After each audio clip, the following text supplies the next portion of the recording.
चव्हाणांना संधी देण्यात आली आहे, भाजपा जुन्या नेत्यांना डावलते.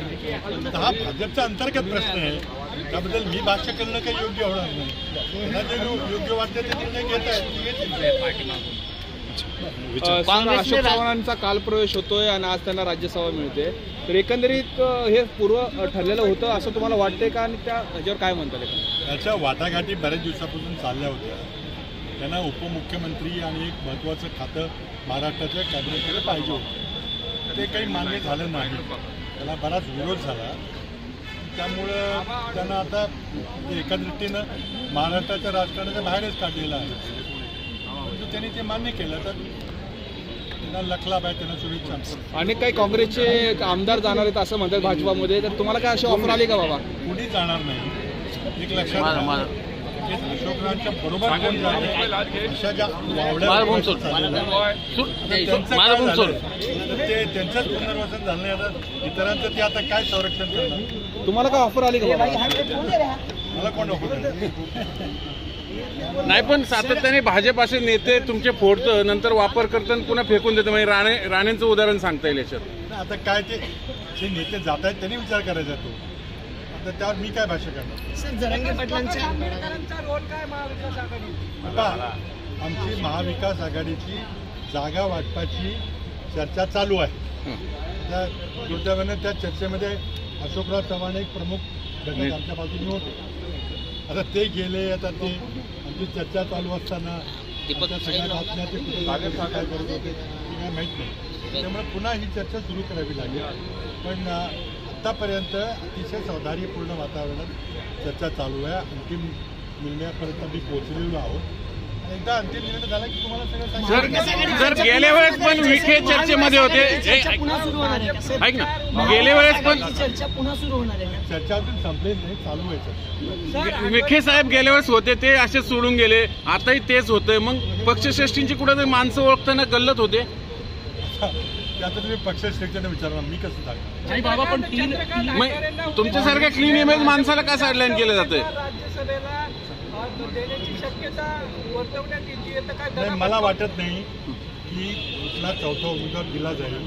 तर आमच्याकडे भरपूर पर्याप्त एक्स्ट्रा मतं आहेत. त्यामुळं आता या भानगडीत कोणी पडणार नाही. उद्या शेवटचा दिवस अर्ज भरायचा. आमच्या उमेदवाराचा अर्ज उद्या मला वाटतं संध्याकाळपर्यंत ही निवडणूक बिनविरोध झालेली आहे. काँग्रेसमध्ये प्रदेशाध्यक्ष बदलाच्या काही चर्चा आहेत का? प्रदेशाध्यक्ष बदलाच्या काही चर्चा?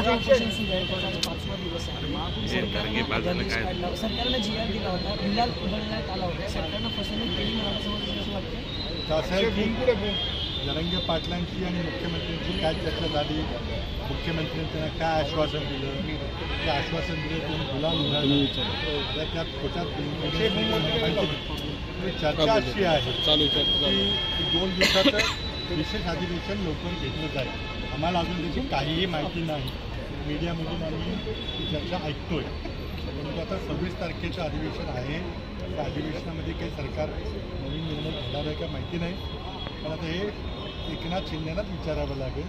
पण त्यांनी शिवछत्रपतींच्या पायाला हात लावून शपथ घेतलेली आहे, तुम्ही आरक्षण देणार. प्रदेशाध्यक्ष बदलाची काही चर्चा आहे का? अध्यक्ष बदलाची काही चर्चा? प्रश्न मारून टाकले. तुम्ही सांगता की पेरली गेली, बाकी कोणी पेरली मला सांगा. कोणी बाबा, प्रदेशाध्यक्ष बदलाच्या काही चर्चा आहेत का? प्रदेशाध्यक्ष बदलाच्या काही चर्चा आहेत? चर्चा जाहीर होत नाही.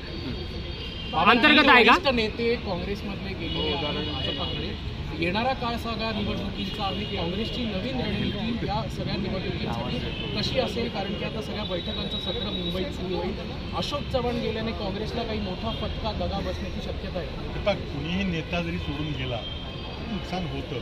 ते किती मोठं होईल, किती चांगलं होईल, लोकांना या सगळ्या प्रकाराबद्दल भाजपच्या कार्यशैलीबद्दल जी चीड आहे त्याचा आम्हाला फायदा होईल.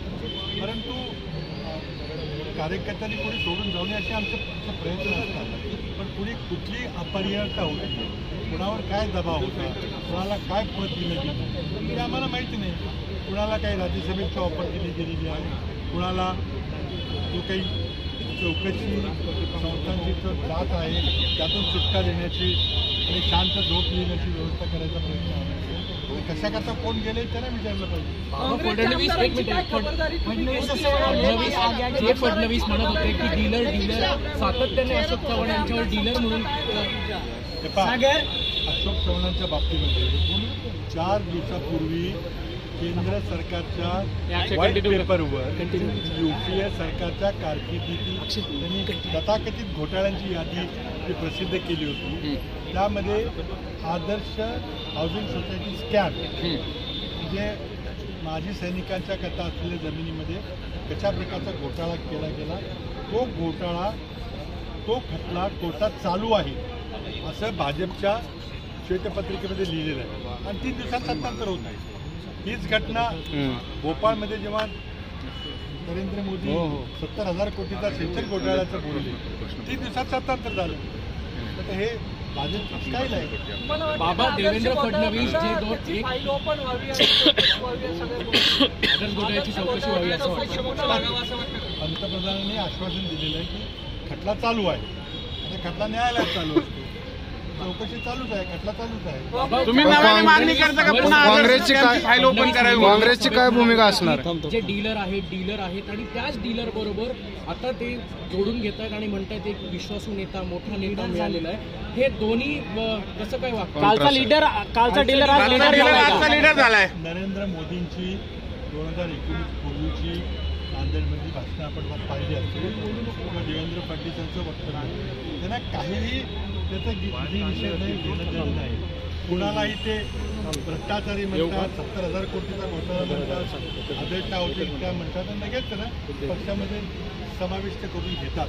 त्यांची राजकीय विचारधारा काय आहे, किती संधी साधूपणाचं आणि स्वार्थाचं राजकारण नरेंद्र मोदी आणि भाजपचे नेते करतात. ही भारताची जनता पाहते आहे, महाराष्ट्राची जनता पाहते आहे.